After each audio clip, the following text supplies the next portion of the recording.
Good afternoon, I am the Mainly Digger, and I just came back from swimming and snorkeling and a little metal detecting. This video, there's a lot of snorkeling in this video and a little bit of metal detecting. I tested out because I'm down a pinpointer. My Garrett pinpointer is I sent it to Texas to get it repaired. I'm down a good pinpointer, so I'm working with I would call it a subpar pinpointer.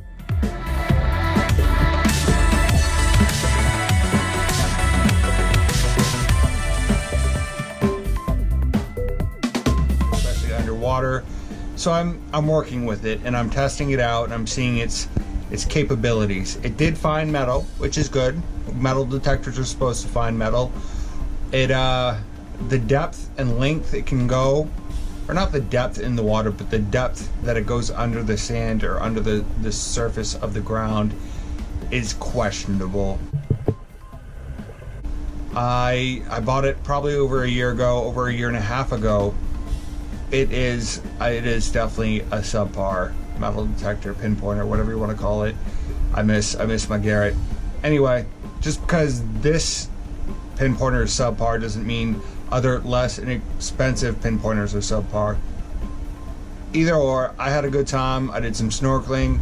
It is on Snow Pond, which is also Messalonsky Pond. So we'll see.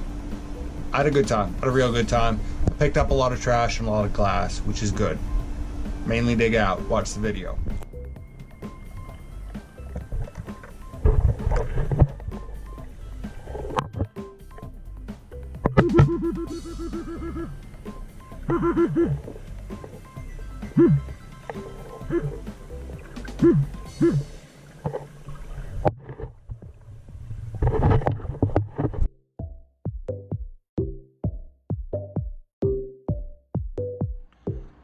So here is my educated opinion about this handheld scuba pinpointer metal detector. It's not very good. That is my opinion. My greatest complaint about this is the depth. I'll show you in the video, there's like less of an inch of detection that goes around this whole head here. Not my favorite. No, this is definitely not my favorite. But when I bought it for $75. I knew not the best name brand. I've read the reviews, so I knew what people say, or I knew what people were saying. I bought it over a year ago, and I just wanted to test it out and see what I got. And I got what I paid for.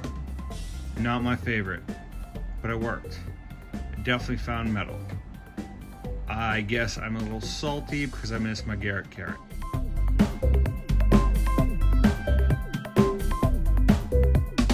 But mainly dig out.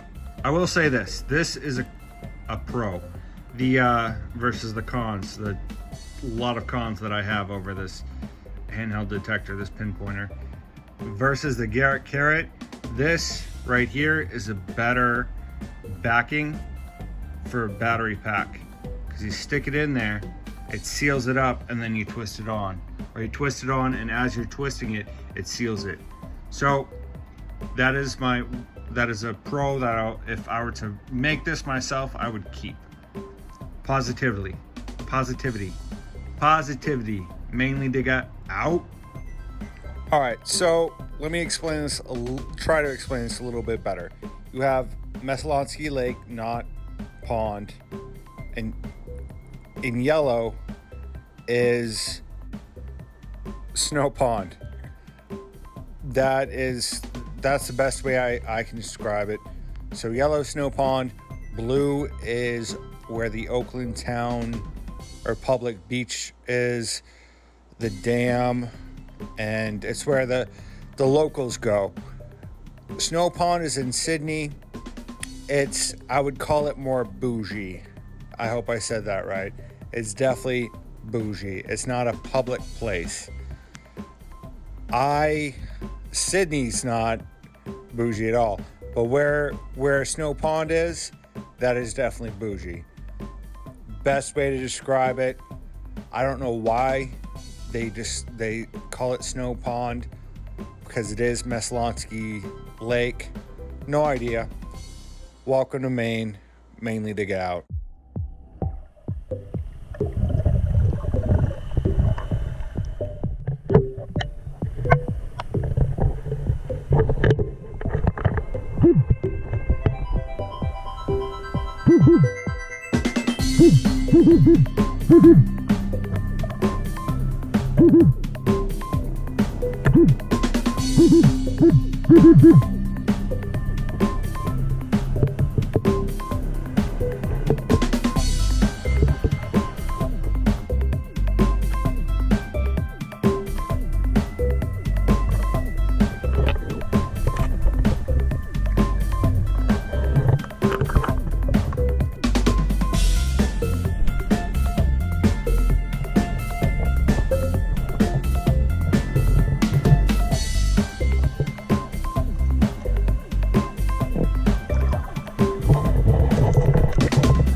So metal detecting, I didn't find much, especially with a subpar pinpointer, handheld, diving, whatever you want to call it, metal detector.